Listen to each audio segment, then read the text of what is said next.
Сайн байцгаана үзэгчдээ манай подкаст эхлэхэд бэлэн боллоо. За тэгэхээр өнөөдөр улсын 3 дугаар төв эмнэлгийн зүрхний шигдээсийн тасгийн их эмч Еркежан эмч маань одоо зочноор өргөдөн гэж оролцож байна. Сайн байна та. Сайн байна уу? За тэгэхээр би хамгийн ихний асуултаа танаас тавихад биеийн жин гэдэг одоо зүйлээс эхлэе гэж бодож байна. За биеийн жин гэдэг маань одоо бидний мэддэг мөртлөө мэддэггүй юм шиг их сонь сэдв. Биеийн жин гэдэг нь яг юу юм? Илүүдл одоо жин гэдэг нь юу юм? Энэ талаар та нэг тайлбарлаж өгөөч. Энэ талаар хоёлаа ярилцлага эхлэе тийм ээ. Бидний одоо харагдах байдалд илүү нөлөөлөд байгаа нь өөрөө өөхөдимаас. Тэгээ бид нар өөхөдимааснаас хамаарат ихээс хамаарат тарган туранхай ийм байдлаар харагдаад байгаа. Бидний одоо биеийн жинг бүрдүүлж байгаа үндсэн 3 ойлголт байгаа. Нэг нь л ясны жин, булчингийн мас, тэгээд өөхний эдэн хэмжээ мас. Тэгээ бидний харагдах байдлаар бол өөхөдийн мас маань бидний нөгөө ер нь бол илүү байгаа нь яг ингээд биеийн жингийн илүүдэлтэй харагдуулаад байгаа. Тэрний цаанаас бидний чухал ойлгох ёстой ойлголт бол ясны жин, булчингийн масаас чухал эрүүл мэндэд бол чухал ойлголтууд байдаг. Биеийн жингийн индекс гэдэг үзэхээр саяны 3 орох уу? Арай өөр ойлголт уу? Яг нь энэ бол нөгөө яг тухайн хүнээ яг өөхөдийн мас ихтэй яг таргалтай байна уу гэдгийг хэмждэг үзүүлэлт. Тэгээ энийг ер нь бол яаж үздэг вэ гэхээр бидний одоо өндрийн квадратыг жинд нь хаваад үздэг. Жишээ нь би 162 см авахгүй. Тэгээ энийг оронгийн урагшаа жоохон шилжүүлээд 162-ыг 162-т үржүүлээд 250-д гардаг. Тэгээ энийг жиндээ хаваад гараад ирдэг. Тэгэхээр миний гэхэд 18.5 юм уу хэвэн жинтэй ингэж гарч ирдэг. Өөрөөр хэлбэл одоо тэдэс тэд хүртэл жин одоо багтай. Тэдэс тэд хүртэл хэвийн, тэдэс тэд хүртэл их гэж байгаа. Жишээлбэл 18.5-аас доош байх юм бол туранхай. Тэгээ 18.5-аас 24.9 хүртэл бол хэвийн жинтэй. Тэгээ 24.9-ээс 29.9 хүртэл бол илүүдэл жинтэй. Тэгээ 30-аас дээш бол таргалтай гэж явчихж байгаа. Тэгээ үнэхээр хүн одоо өөрийгөө харагдах байдлаараа би тарган бишгээ хүлэн зөвшөөрдөг хүмүүс бол байдаг шүү дээ. Хөвчлэг эрэгтэй хүмүүс бол хийж ажиглагдаг. Тийм байх юм бол энийг ингээд хувааж үзээд яг би илүүдэл жинтэй байна уугүй юу? Таргалтын 1-р зэрэг юм 2-р зэрэг юм уу гэд үзчих боломжтой. Магадгүй 100 жилийн өмнө 100-аас илүү жилийн өмнө бол нөгөө бидний одоо амьдралын хэм маяг нь өөрөө нүүдэлчдийн хэм маягаар тийм нүүдлийн хэм маягаар амьдарч ирсэн учраас тэнд мал хариулах, хөдөлгөөн хийх нөхцөл болцоо ихтэй байсан шүү дээ. Одоо болохоор маш хэцүү. Одоо бид нар ингээд суурин соёл хэрэгжилд нэлээ олон жил болцсон. Тэгсэн мөртлөө бид нар энийг хийхгүй байгаа зүйл нь юу гэхээр маш одоо калорилог хүнс, ялангуяа махыг одоо их хэмжээгээр хэрэгэлдэг те. Тэгээд тэрийг дагаад нөгөөдхөө калори шатаах хэрэгтэй байтал бид нар чинь шатаахгүйгээр олон цагаар жишээ нь ингээд офис ажилтны хүмүүс бол компьютерийн ард сууж гин, машин бариад ингээд сууж гин, байнгын суугаа юм хэвтэй амьдралын хэм маягт байгаад ах шиг байдیں۔ Тэгэхээр ерөөсөө энэ таргалт гэдэг юм чинь хамгийн гол юм тэрнтэй л их гүнзгий холбоотой юм л гэж би ойлгоод байгаа. Хүмүүс нэг идж байгаа хэмжээгээ бас нэг анхаардаггүй л дээ. Жишээлбэл тэгэл нэг 2-3 боо идчихэд л баг 700 ккал болчихж байгаа байхгүй. Гэтэл чи хүн нөгөө өдөрт шатааж чадах хэмжээ нь өсрөөл 2000 ккал тий хүний булчингийн масаас хамаарат. Тэгээ ингээ харахаар хоногийнхоо ингээд нүүр усныхаа хэрэглэг огт хяндаггүй. Тэгээ ингээд 3 удаагийн хоолтон дээр 100 граммаас дээш хэмжээний одоо гурилан бүтээгдэхүүн хэрэглэлээ гэхэд л 300 грамм дээшийг ингээд үржүүлээд үзэх юм бол баг 2200 хоног тавах хэмжээг авчиж байгаа байхгүй. Тэгээ хажуугаар нь бас зүгээрээдгүй шүү дээ. Хоолойгоо дундор ингээд чихэр шоколад ингээд дандаа игэлэн. Ингээ хоногийнхаа нийт ингээ хэрэглээ килокалорийг тооцох юм бол хүн аль хэдийн баг 3000 ккал ингээ авцсан байдаг аахгүй. Ингээ өөрийнхөө кейстэй ч гэсэн би өөрөө хоногт хордлож байгаа байдлаа ингээ харахаар нэг хичээгээгүй нэг айхтар хориггүй байхад л ер нь яаж игээл 2000 ккал авцсан байдаг. Одоо хоолоо хордгүй маа гэхэд буцаад эргүүлээд шатааж хөдлөхгүй л бол таргалах нь бол зайшгүй байхгүй. Сүүлийн үеийн одоо хүүхэд залуучууд яаж ийм нөхлөөр дэлгэцээс хамаарах одоо хамаарлаа аягүй ихтэй болцсон. Нэг бол зурагт үздэг, нэг бол одоо гар утас төврөө твтчихдэг. Тэгээд тэрийг одоо бид нар болиулах гээд яг үнэндээ болиулж чадахгүй байгаа. Нийтээрээ хэцүү байгаа. Тэгэхээр энэний хамгийн том сөрөг нөлөө юу вэ гэхээр хамгийн түрүүнд миний бодлоор бол хөдөлгөөний дутагдал таргалт эхэлчихдээ юм шиг. Би өөрөө бас хүүхэдтэй. Тэгэхээр надад бас тулгарч байгаа асуудал байхгүй. Тийм шүү. Ер нь бид нар бүгдээ тий. Үзье гэдэг ах хэрэг нь хүүхдийг үзүүлээд сол болоод байж бас болохгүй. Тийм. Тэгээд мэдээж энэ дээр хязгаарлалт тавьж байгаа юм. Тэгээ мэдээж гадаа гараад тоглолыг гэхээр манай орчин тойрон бас ийгүй хэцүү. Тэгээ ялангуяа хүүтний үлрэл бүр зовлонтой. Би бодвол илүү цагаар яг хүүхдийн эрүүл мэнд анхаарах зорилгоор бол балетанд явуулдаг. Мэдээж энэ бол зүгээр тэр хүүхдийг балетчин болгох гэдэг асуудал биш тий. Хөдөлгөөнтэй байх. Хөдөлгөөнтэй л байх гэдэг. Хөдөлгөөнтэй байлгана гэдэг чинь өөрөө булчингийн хөгжил байхгүй. Булчингийн хөгжил, булчингийн масс сайтай байна гэдэг нь өөрөө эзэн калорио илүү сайн шатаах, илүү дэлжийн хормоглохоос бол сэргийлж байгаа. Бас нэг арга. Тийм тий. Түрүүн та ярьлаа шүү дээ нэг 20 гаруй настай залуучууд айгүй хэрж байна гэж. Тэгээ энэ залуучууд бол сүүлийн үед нэлээд бас тийм таргалттай харагдаад идэг болчиход байна. Миний үеийнхнийг бодох юм бол харьцангуй их харагдаад байгаа байхгүй. Тэгэхээр тэр юутай холбоотой гэж боддгоо та. Суур бид нарт эрүүл мэндийн мэдлэг байгаад хүүхдүүдэд яг тийм илүү дэлжин үүсгдэгэ гэдгийг багаас нь ингээд хоолных нь найрлага заагаад 10 жилд нь хичээл ордог бол хумсраараа тэр хүүхдүүд чинь аяанда зөв хооллох юм дадал зуршил бий болгох юм юу байхгүй л бол яг үргэлжлүүлэл ийм байдал үргэлжлэх байхгүй гэж бодож байна. Тэгэхээр 10 жил зайлшгүй эрүүл мэндийн хичээл боловсролыг олох шаардлагатай л байна. Саяхан манай нэг хөдөө аймагт байдаг найз маань ярьж ин л да багш л да манер. Тэгээ юу гэсэн бэ гэдгсэн чинь 11-р ангийн яг одоо ангидаж авсан ангийнхан нэг хүүхэд зүрхний дутагдaltaй болж ийн гэд ярьж ирсэн. Тэгээ тэр шалтгаан юу байх вэ гэдгсэн. Нөхөр яадаг вэхээр хичээлээ тараад айгу олон цагаар нөгөө PC тоглолдог. Тэгээ сүулдэ тэрэндээ донтоод тэгээ ингээ найз нөхдүүдээр олоолаа тоглолдог юм. Тэгээд тэндээ одоо ерөөсөө ингээ шүн өдөр болж байгааг нь мэддэхгүй тэр чинь харанхуй орчинд л байж тийм биш үү. Тэгэл тэндээсээ одоо янз бүрийн хоол захиалж идэл скол нөгөө энерги амдаа гэдэг шүү дээ нөгөө юу гэдэг энержи дринк энэ уугаал ингээл. Тэгээд хитрхи нэг тийм буруу зуршил, хорт зуршил дээрээс нөгөө амьдралын буруу хэв маяг руу орцсон. Тэрнээсээ болоод тэрэнд амжираад ингээд олон юм хавсарцсан байна лээ гэж ярьж ирсэн. Тэгээ ийм кейсүүд бас нэг тийм олон бас биш байх. Тэгээ магадгүй ийм кейс тохиолдсон бол аюус харамсалтай байхгүй. Зүгээр л ингээд буруу хооллоод ингээд байж байгаад эв эрүүл зүрхээ ингээд дутагдaltaй амжих хэмжээнд ийм залуухнараа зүрхний дутагдaltaй орж ийн гэдэг бол амар хүнд асуудал байхгүй. Тэгэхээр энэ хүртэл ядаж явуулахгүй байх хэрэгтэй байх л та. Зөв. Тань дээр ирж байгаа одоо өвчтнүүдээс бас их тийм анхааруулжтай ч гэдэг юм уу сүлд нь ингээд бодогдоод эргээд бас нэг хоорондоо ч юм уу ингээд эмчнэр хоорондоо эсвэл одоо хүмүүст бас зөвлөд ярьж ямар юм кейсүүд ер нь байдаг уу? Байдаг л байлгүй одоо бодвол. За сүлд надад бас нэг бодогдчихсэн нэг кейс байл та. Өөр эмч хүн байгаа байхгүй юу? Тэгээ эмч хүн гэхээр бид нар яг хуу заавал тонхоо ч юм уу заавал эрүүл байх албагүй л дээ. Тэгэхдээ тухайн хүн бол эрүүл мэндийн мэдлэг бас тодорхой хэмжээнд байгаад байгаа байхгүй юу? Тэгсэн хэрнээ ингээд ерөөсөө анхаардаггүй хумсарлаагүйгээс л юм шиг байгаа юм л та. Тэгээд тамхи татдаг эрүүл одоо илүү дэлжинтэй ямар ч тийм хоолны хязгаарлалт төр байхгүй. Тэгээд яг ингээд зүрхний шигдээс болоод орж ирж байгаа байхгүй юу? Тэгээд тэр нь айгүй хүн туссан л та. Тэгээ айгүй олон судасны асуудалтай.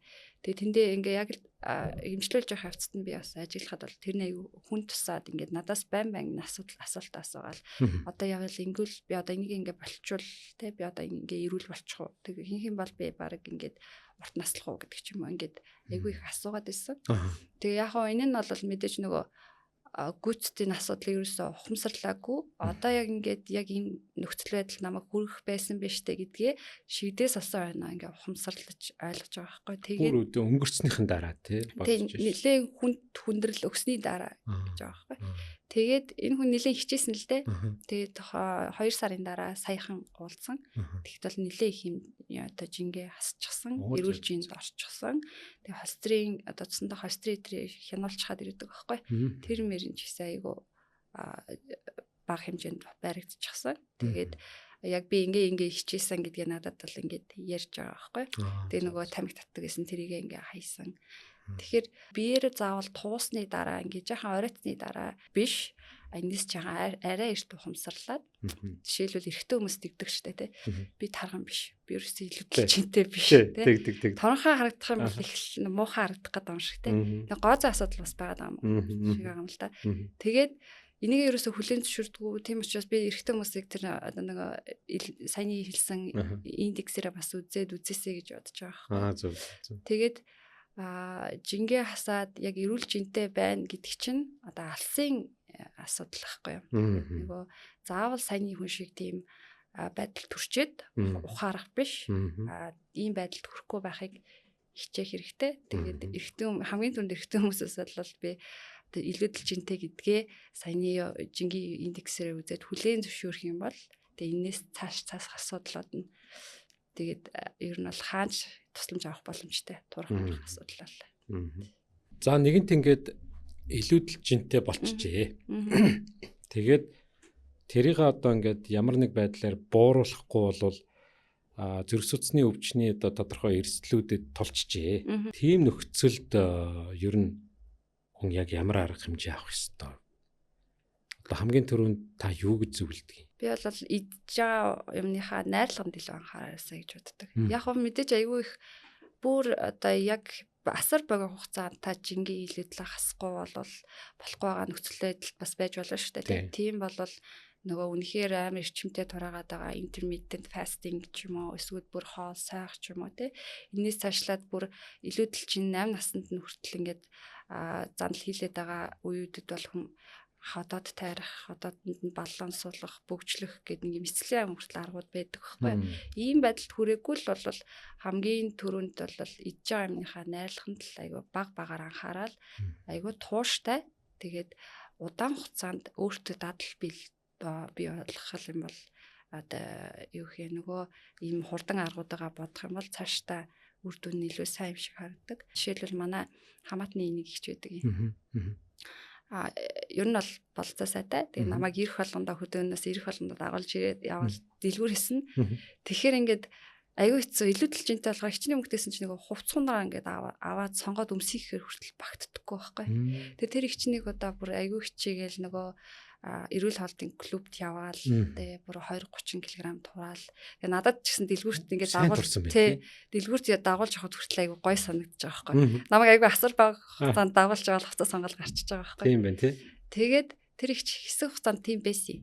Тэгээд хачаар за одоо яг буцаад жин нэмээд жинтэй болцсон. Тэгэхээр ерөөсөө эднэр арганууд чинь бол яг асар багийн хугацаанд аюу гой үрдэн авчиад их гой байдаг ч гэсэн явцдаа нөгөө нэг эргэл буцаад хичээхэ болчоор таргалтаад байгаа. Өөрөөр хэлбэл яг нөгөө тураах бүтээгдэхүүнээ хэрэглэхгүй бол нөгөөдгөө байнга л ингээд байхгүй бол өөр хамааралтай болгочихж штэ.